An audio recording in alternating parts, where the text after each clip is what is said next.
All right. Hello again, everyone. Welcome to the Wrestling Podcast. I'm here with former WWE, TNA, and WCW head writer Vince Russo and former WWE and TNA star Matt Morgan. What's up, guys? How's it going? So, got Clash of the Champions tonight. Pretty much pay-per-views now every other week. I'll start with you, Matt. Overall thoughts. What were your thoughts on tonight's pay-per-view? I was excited for the main event. That was my biggest draw to tonight's show. Everything else on it I felt I'd rather be doing something else. Vince? Well, Raj, I got to tell you, maybe because I'm actively writing again, and it's reminding me of really what it took to write a wrestling show. Bro, I guess the best way I could put it, like, there was so much illogic in this show and so many illogical things that could only happen in the world of wrestling. And the reason I say that is because with the thousands of wrestling shows I've sat down to write, you know when something is illogical and you at least try to make it logical. You at least make an attempt to make it logical. There was so much logic in this show. Literally, either Vince McMahon is like suffering from dementia these days, or like they just don't care. Because obviously the This Is Awesome crowd, you deserve it crowd, will accept anything. But for normal people like myself and Matt, there's so many things that are so illogical. I don't know how they think any casual fan can enjoy a show like this anymore. It does feel like they're catering more and more to their hardcore base, and they're not really trying to bring in new fans. Like, they're not presenting a product that you can have someone who doesn't really watch wrestling watch and get into it. Let's start off with the pre-show. You had Nia Jax wrestling Alicia Fox. Pretty much what you'd expect. Nia Jax pretty much destroyed Alicia Fox. It wasn't pretty. This match was not that good. Nia at one point had her in this neck crank for what felt like 20 minutes. But Fox didn't look bad when she was on offense, but Nia definitely needs some work. Matt, did you get a chance to check out this match? It was too long. Nia is still at a point where these matches do not need to be that long. You know, I know this was supposed to be the first, they laid the foundation with her squash matches, right? And now this was supposed to be step one in her steady, hopefully very slow rise to doing whatever they're about to do with her, right? So this was the first step, obviously, but it didn't need to go that long, Yeah. They need to be short and sweet. And she needs a new costume. Holy crap. And new music. Vince? Yeah, I don't watch the pre-show, Raj. I mean, 3 hours is enough for me, man. So I usually don't turn on the pay-per-view till it starts, to be honest with you. You got company behind you, Vince. So then your dog was back there, but so after that we went to the main card, the main show. It's opened with New Day versus Luke Gallows, and Carl Anderson. Gallows and Anderson took most of the match. The finish saw the ref distracted, and the baby faces used outside interference to win after Xavier Woods, who wasn't in the match, hit Gallows with Francesca. Vince, since you watched this one, what did you think of this? Wow, man, I got to tell you, Raj, as I'm watching this, it's looking to me like, okay, they're going to do the right thing here because, as you said, Anderson and Gallows were strong at the beginning of the match, and they really looked good. And I'm sitting here saying, oh, super. They're going to give these guys an impressive victory. The way they laid the match out early really worked. They're going to give these guys an impressive victory, put the belts on them, and start over with Anderson and Gallows. That's what I'm thinking when I watch it. Of course, they go the absolute other way, and this is where I scratch my head. I don't care that the babyface is cheated to win. That doesn't bother me. I mean, I don't care about that. But the fact of the matter is the WWE is convinced that New Day is over. They think New Day is over huge. So if you think New Day is over huge, then a loss here to Gallows and Anderson, when they're dominant on this night, how is that possibly going to hurt New Day? I think Anderson and Gallows needed an impressive victory here more than ever, and they did not get it. Now, unless they beat New Day tomorrow, if there's a rematch, and they beat New Day tomorrow and we get the belts on Raw, where do you go with this team? I mean, all the hullabaloo, they came in from Japan. They're this, they're that, they're great, they're this, they're that, and they're losing to a bunch of imbeciles who wear unicorn horns. Yeah. I don't get it, man. Matt, do you get it? Not one bit.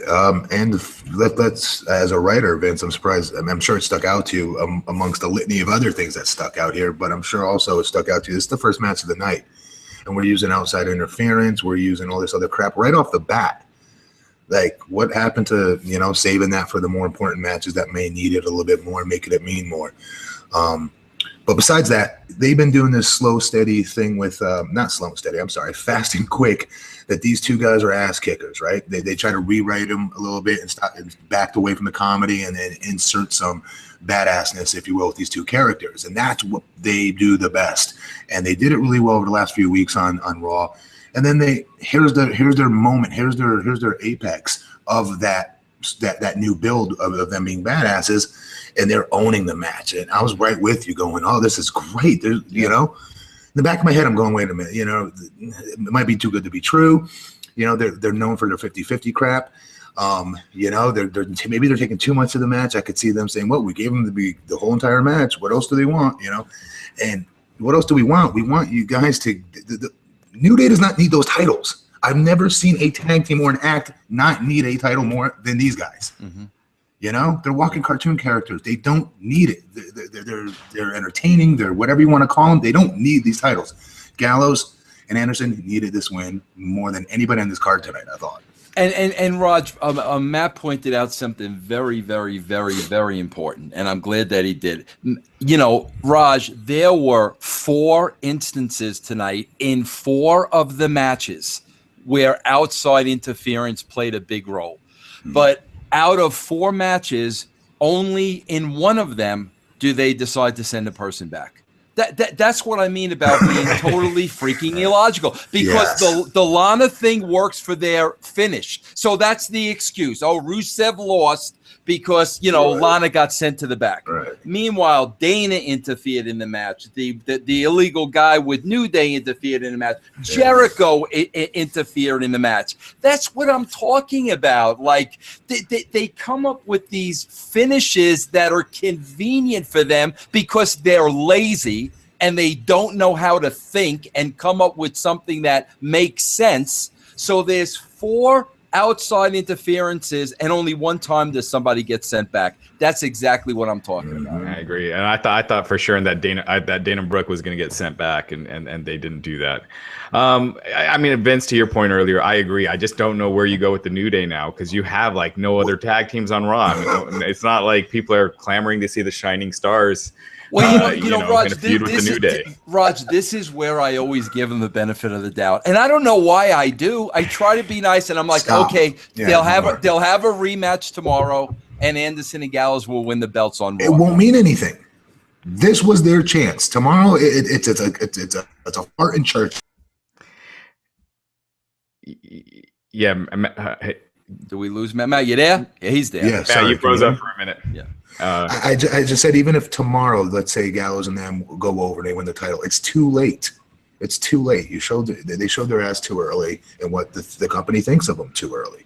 Yeah, they've already been kind of relegated to not being serious threats now, I feel like, especially with this loss. So I just don't know where you go with them. I mean, I kind of figured New Day was winning just because they, Gallows and Anderson did beat Xavier and Kofi a couple weeks ago on Raw clean, But isn't that horrible? That's horrible that you put that together. You should, as a fan, should not be putting that together, and yet you are. You see what I'm saying? It's that same formula. It's been using it forever, and it doesn't change. And they're sticking with it. They're sticking with their formula and way of doing things. It's clear they're not gonna change their ways. And ratings are hitting their all-time lows, and they're sticking with it.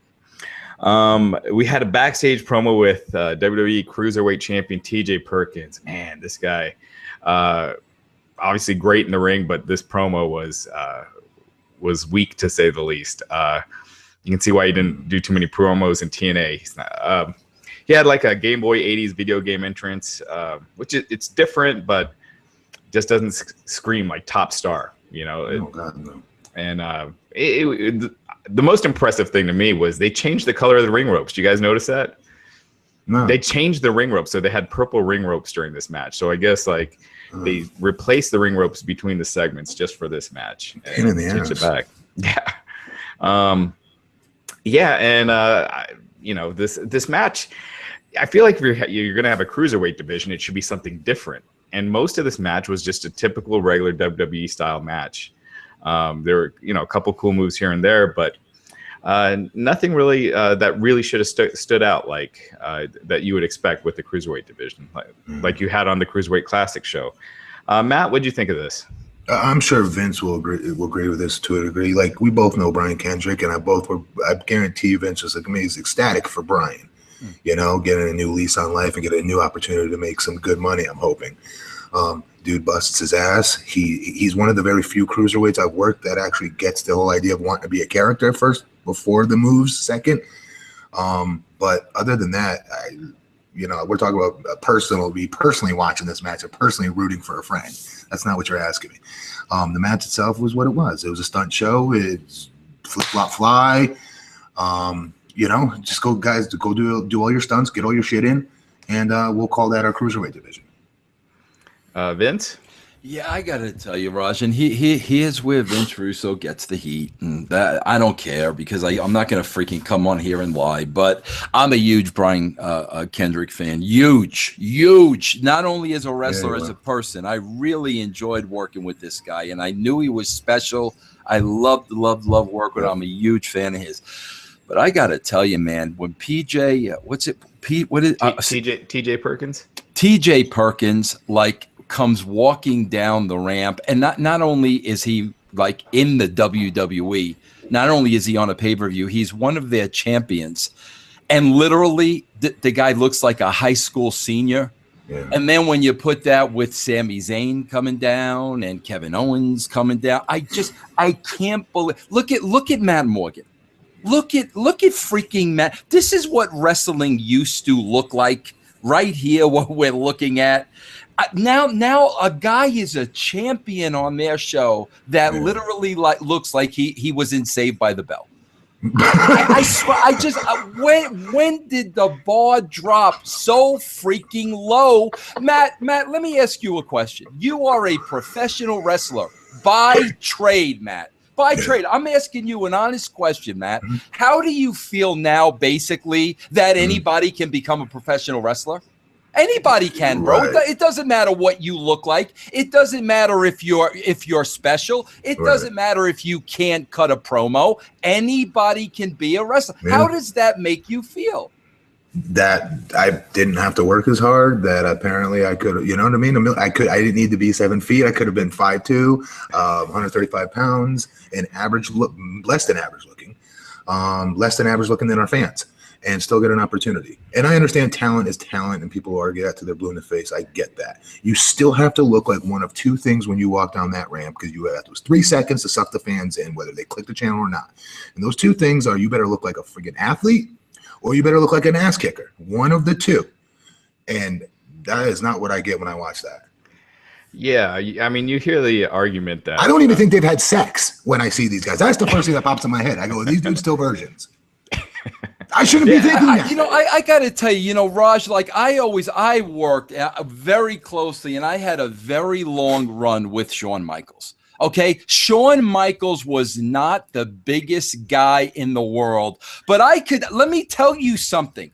When Shawn Michaels got in the face of The Undertaker and told The Undertaker he was going to kick his ass, you believed Shawn Michaels. Right. It's like Roddy Piper. Yeah, you believed these guys. Anybody can become a freaking wrestler in 2016. Anybody.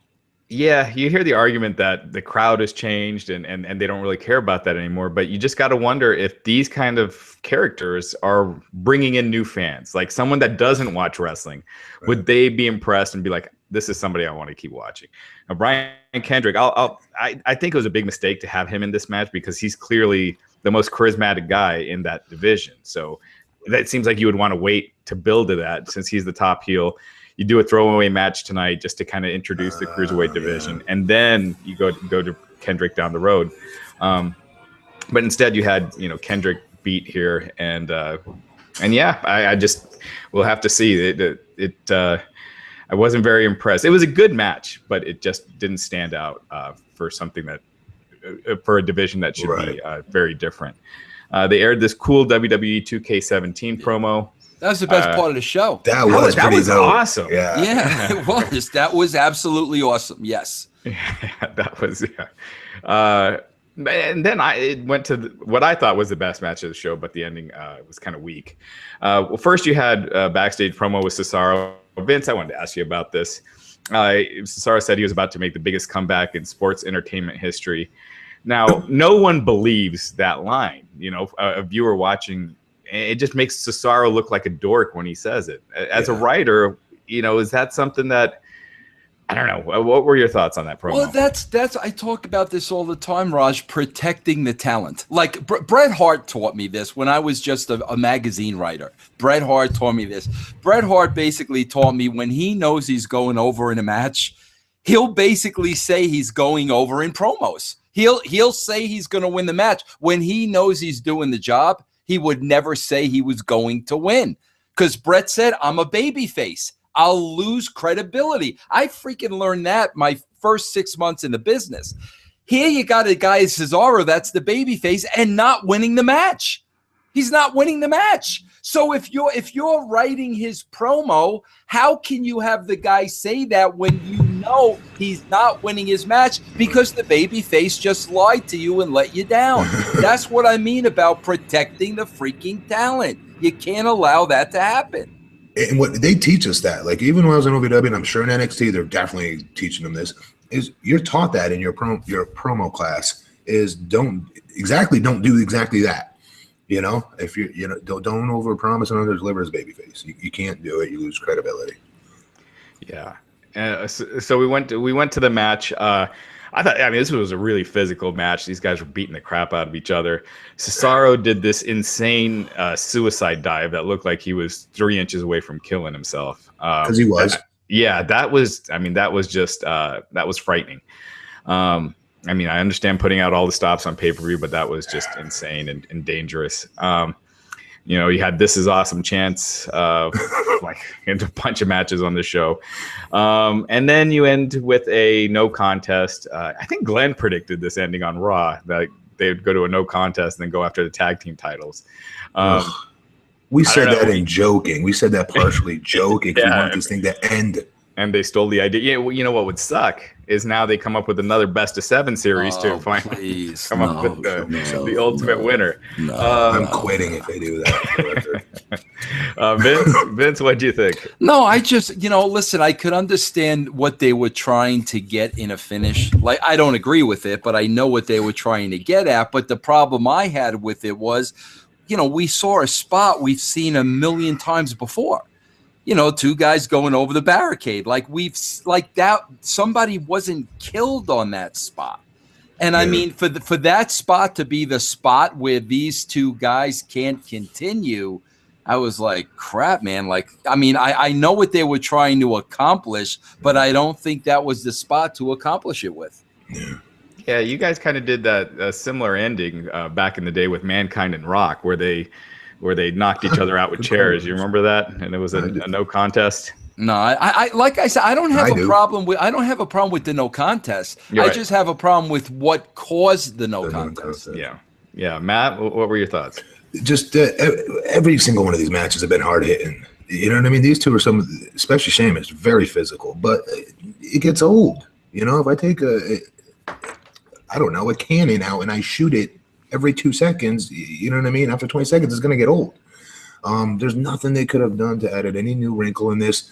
They've done such a disservice to both of these talents. Cesaro was a guy that was on the incline, and I don't know what they thought they're doing by putting him in this angle with him. They need fresh baby faces. This was their opportunity with the brand, split, and this is the best you got for him? Come on. Yeah. I threw out there exactly what Matt said, Raj. Okay, bro, they went 7 matches. And I'm sure it's going to continue now on Raw, whether it's a 2-hour 3 or no time limit, whatever the case is. But here's what I look at as a writer. With all the time they spent in this series, did anybody get elevated? Oh God, no. Nobody got right, down. Matt. They're at the same exact place they were when they began this 2 months ago.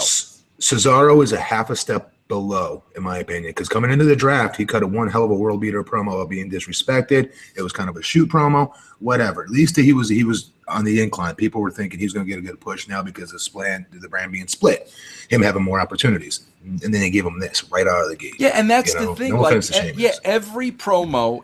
Every program is supposed to get both guys over. I'll take one. If you can get one guy over, I'll take it.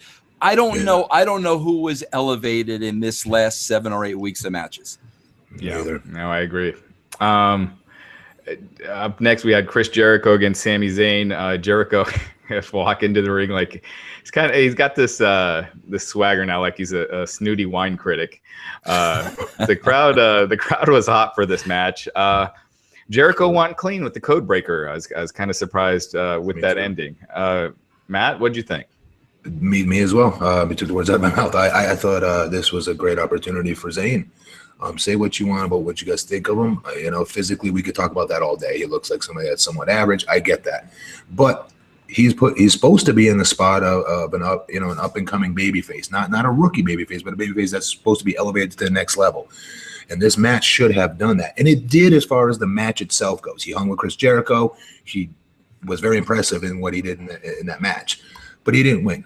And I know wins and losses, we try to say are they really that important. For this kid in this opportunity, I thought it was important. And this was his moment. And Jericho does not. Jericho's the guy I used to always use as an example that could lose, him and Kurt Angle. They can lose a million matches and they can come out the next night and get their heat back because they're so friggin' over. They know how to work the crowd. They know how to get their steam back. They don't lose any credibility losing to anybody because they're that good. Vince? My gut feeling is, Raj, like having worked with Vince, and listen, I worked with 55-year-old Vince, not 71-year-old Vince. So there's a great difference. But I know the fundamental Vince. I kind of get the feeling like Vince had to really, really, really be sold on Kevin Owens. And Triple H really sold him on Kevin Owens. But I almost feel like Triple H couldn't go to that well twice.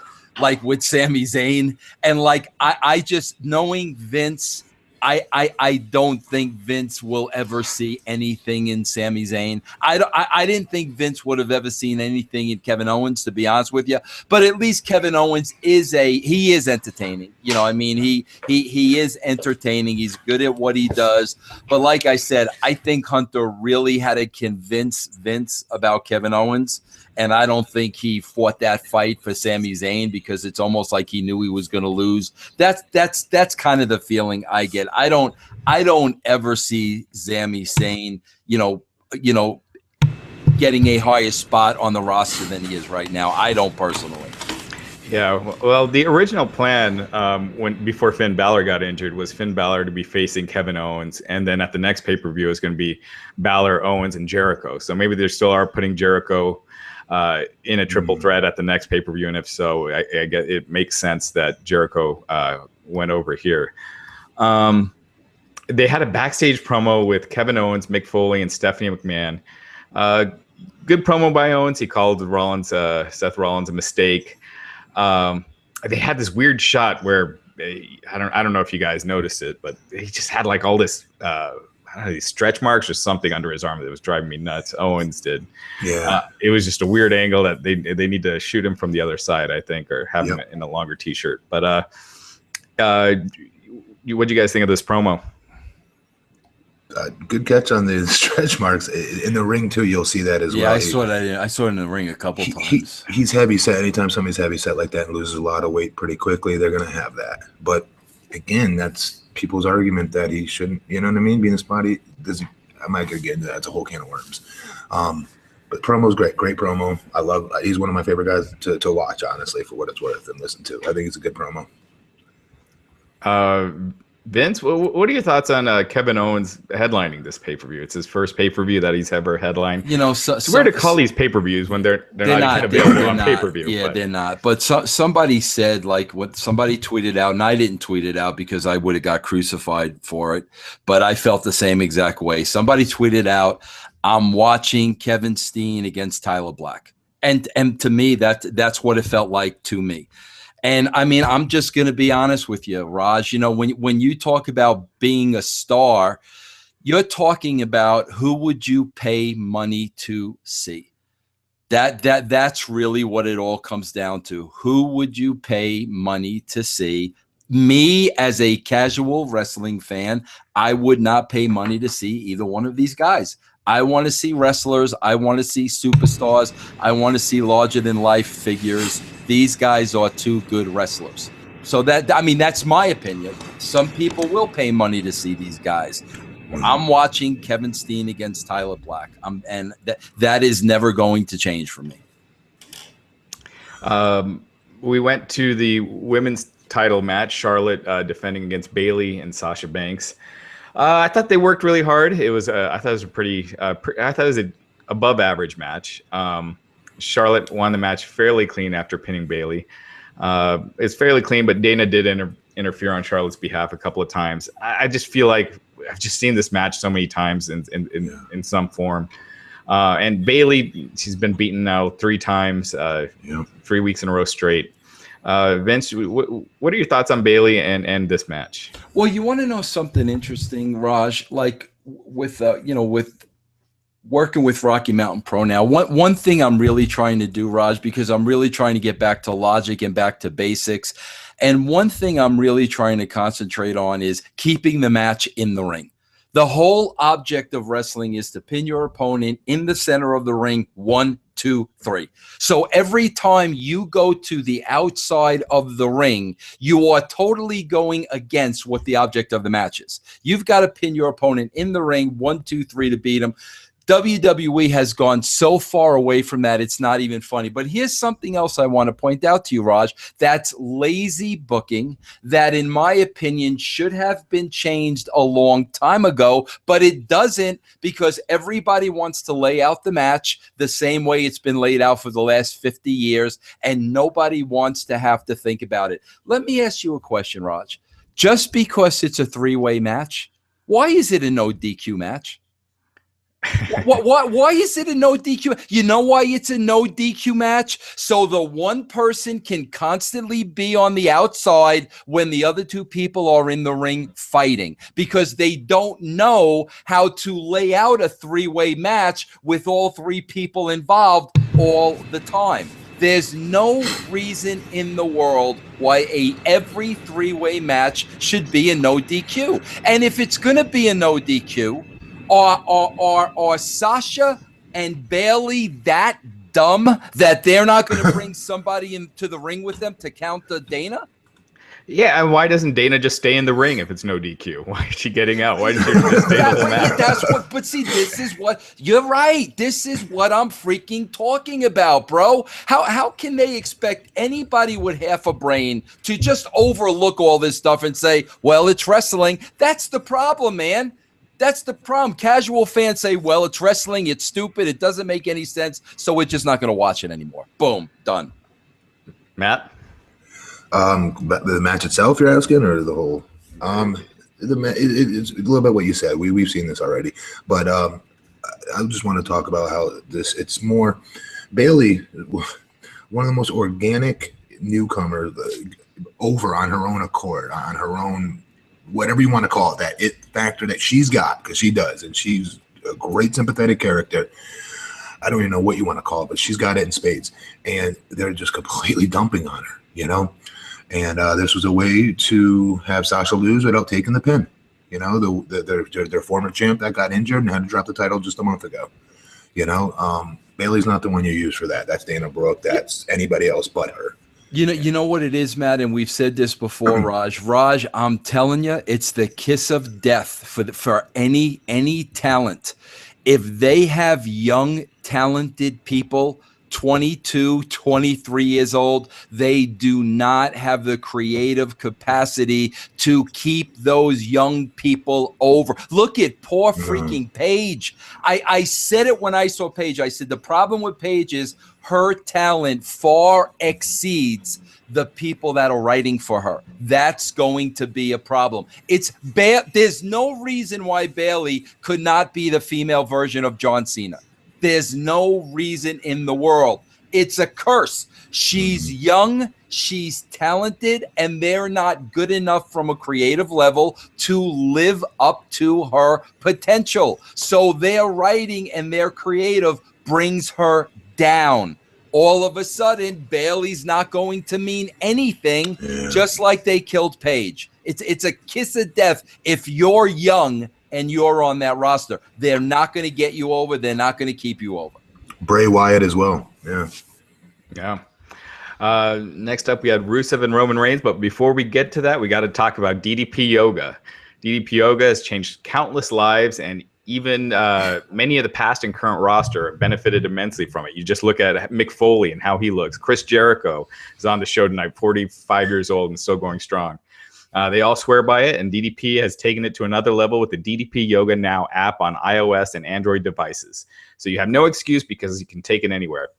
The cool thing with the new app is that you can track more than just DDP Yoga workouts. By connecting it to a Bluetooth heart rate monitor, you can track your calories and heart rate in real time, whether you're at the gym, on your DDP Yoga mat, or even while mowing the lawn. All the fitness tracking features, including pain tracking, measurements, progress photos, and much more, are completely free in the app. So definitely check that out. DDP Yoga Now subscribers won't get tired of doing the same workouts over again because they've added completely new DDP Yoga 2.0 workouts, weekly live workouts from the DDP Yoga Performance Center, and motivational messages every Monday from DDP himself. DDP even hosts his own cooking show on the app, which shows you how to make healthy food taste amazing. Matt, I know you're friends with tons of wrestlers. You know a lot of guys that use DDP Yoga, right? You know who I was impressed with? James Storm, Cowboy James Storm. Booty, we'll walk around wearing his booty tight nut hugger type jeans, you know, that these southern, you know, country guys wear, and he would be even in boots the whole nine, and he'd be able to, when he first started this, he couldn't do any of that stuff, right? And then I'd see him doing a handstand up against the wall, you know, in the most uncomfortable looking clothes I've ever seen in my life. And here's a guy, not, you know, somebody I would consider like loose and limber. And it definitely helped him because he was getting injured a lot toward the time I was there at TNA, and this definitely helped him. I watched it firsthand. Like you said, AJ, there's a million guys. Half the roster was doing it. Yeah. And for a limited time, you can get the DDP Yoga DVDs for 15% off plus 3 months of full access to the DDP Yoga Now app. So head over to ddpyoga.com/Wrestling Inc. Stop procrastinating, get started now, and let them know that Wrestling Inc. sent you. All right, we're back to the show. Rusev and Roman Reigns. I think this match was. I think this was probably the loudest the crowd was the whole night. Was probably this match. They were dueling "Let's go Roman," "Roman sucks" chants. The finish saw Reigns powering out of the Accolade. Rusev charged at Roman, but Reigns hit a spear for the clean win and winning the WWE US Championship, his first. Matt, what do you think? That this is that a full step back from the main event picture that Roman needed to be reset at, but I was hoping was going to be on the heel side of things, you know. He's still getting that, you know, Cena type of heat on him, but nothing for nothing. In his entrance tonight, you can't deny that every single person in that arena gave their reaction to him, whether good or bad. Literally, that place lit up when he came out, both bad and good, you know. The match, I liked their match better on Raw, quite honestly, a couple weeks ago.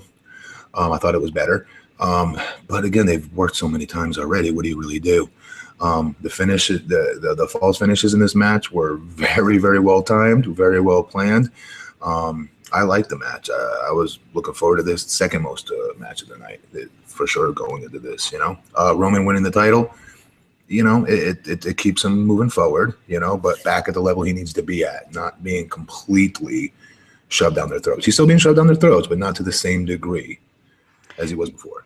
Yeah, if they had done this kind of build with him, I think to begin with, where they started with the U.S. title and organically got him to the world title level, I think it'd be different. Vince? Yeah, I know. I thought it was a good. I mean, I like Reigns. I don't have no problem saying that. I've always been a supporter of his. I thought it was a good match. I thought both guys really worked really hard. Again, Lana being sent to the back when everybody and their brother were interfering in matches and getting away with it. That didn't make any sense. The only thing, Raj, that I kind of have a little bit of an issue with is, they've got 3 titles. They've got the tag titles, they've got the the Universal title, and they got the U.S. title. No true heel has any one of those titles. You know what I mean? And I think Charlotte. Well, I know, aside from the women, absolutely, aside from the women. But I just think, man, they really need a true heel. And I don't know if there's anybody better equipped than Rusev, especially with that U.S. title. So that's my only thing. It's like, man, they need a strong heel. People cheer for Owens. They're split on Reigns. Rusev could really be that heel that people hate, but I don't think taking the title from him helps that.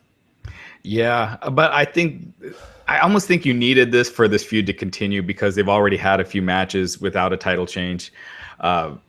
And now, because I'm sure this feud isn't over, and I'm sure for that they'll probably be wrestling again at the next pay-per-view. But at least now it changes it a little bit. But yeah, I thought the match was good. Like Matt said, I thought their match on Raw was better a few weeks ago, but it got really good at the end.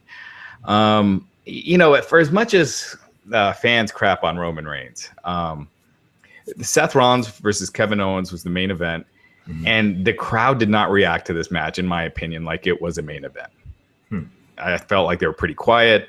They would come alive for the table spot at the end, and for Kevin Owens doing the crotch chop. But other than that, I just felt like the crowd wasn't into this match like you would expect for a world title match. Raj, real quick. Yeah. Simple, in my opinion, because Seth Rollins is a brand new baby face and one that didn't have that black and white turn. Okay. He had kind of had like a slow, you know what I mean? Like a grayish turn, if you will. It wasn't definitive. And then you have Kevin Owens, who these fans like to cheer. He's impressive for whatever rhyme or reason. They like cheering for him. So I don't necessarily think that's indicative of what the guys did in the ring or their booking as much as it is the timing. I'll be honest right now. I'll pay my money to watch this match many a time. I like these two working against each other. Yeah, I was same thing with the SummerSlam match with Seth Rollins and Finn Balor. I was excited for that. I was really excited for this too, but I just felt like it kind of it just didn't kind of. I just felt like they didn't click like I was expecting. Vince? Well, I got to ask you something, Raj. Is that because bro? I'm not of the camp of there needs to be a baby face and there needs to be a heel. Everybody knows that. I'm not black and white, man. I'm Mr. Gray. But do you think part of that reaction, Raj, was because they like both these guys? That audience likes both these guys? It could be. I don't know. I just felt like they just weren't into it. I did when they got toward the end. I didn't know who I wanted to like. Every time one guy would be pinned, I was hoping he'd kick out. Yeah, because I'm a fan of both guys. Yeah, Yeah. The only thing to me again, Raj, just the 2 gaping holes, and this is nothing on the talent. Again, I got to make that clear. 2 gaping holes. Number one, Jericho is not sent to the back. He's allowed to come out here so late in the match and totally F it up.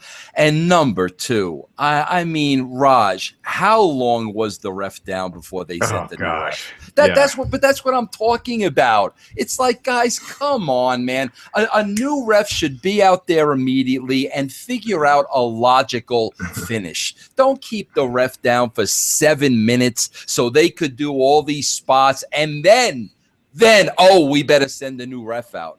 Those are the things to me that, man, there's no excuse for that, man.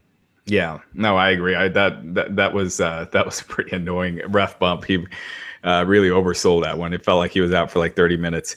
But yeah, so this finish keeps the feud alive. Vince, do you think that this feud is working with Rollins and Owens?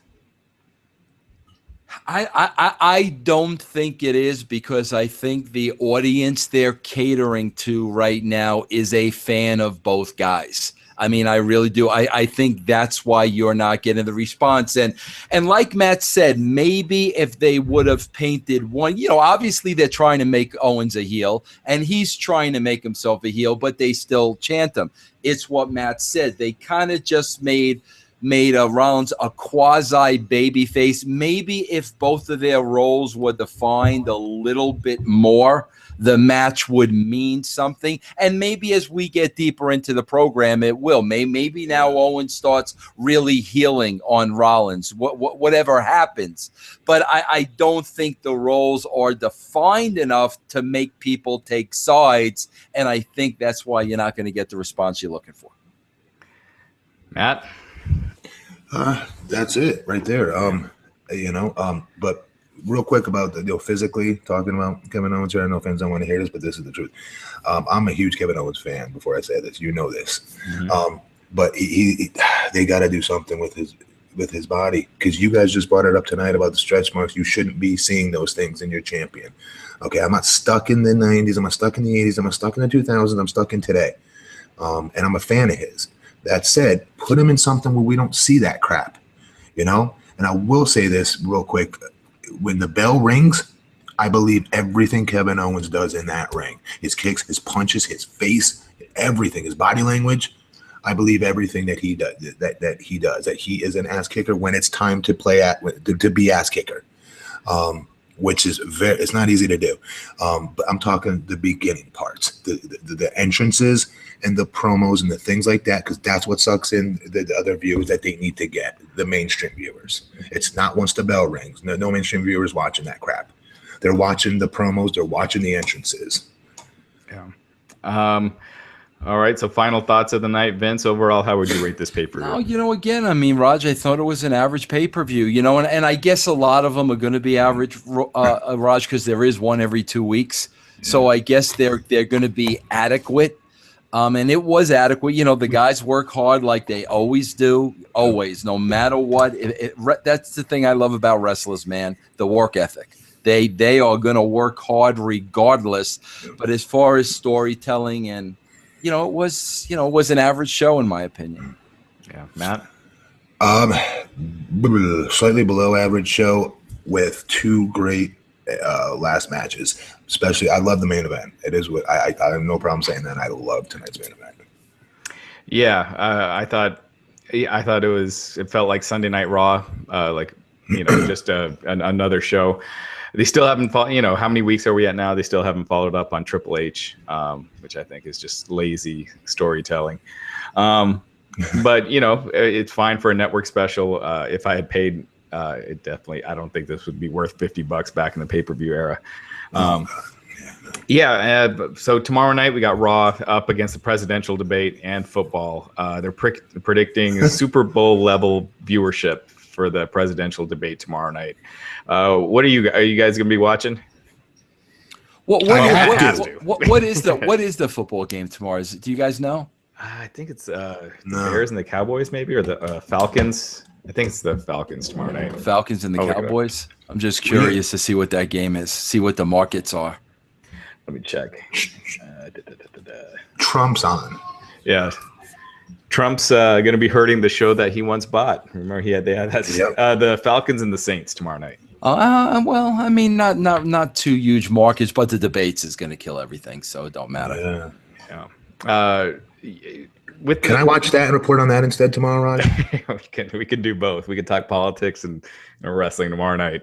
All right. Well, thanks, guys, as always. Vince, tell us a little bit more about Rocky Mountain Pro. Yeah, Rocky Mountain Pro Saturday, man, is our first big TV taping, so we're gearing up for that. And the first show will air on October 9th on the Hunt Channel on Dish TV. That's channel 266. They're taping this Saturday night out here in Denver? Yep. Yeah. Well, yeah, Raj. What the hell, man? I know. You didn't even hit me up for tickets. I know. I'll have to go. We're in Golden at the Jeffco. Jeffco. That's my little college town. I went to Mines. Oh, okay. There you go. Yeah, Matt, you got anything you want to plug? Congratulations, Vince. That's a big deal. Seriously, thanks, congrats. Thanks, that's man. pretty Thanks, badass. Hit me up on my Twitter and Instagram, guys, at BP Matt Morgan. Tomorrow I'm going to talk about After Raw, my little plug is going to be about Daivari and Ken Anderson opening a wrestling school. I'll give you the details tomorrow once they've made their press release that I just spoiled. Nice. All right, guys. Well, have a good one, and we will see you guys tomorrow night. See you guys. See you, Vince. Take care, see man. You, brother. Love you, bro. Love you too, my man. See you, Raj.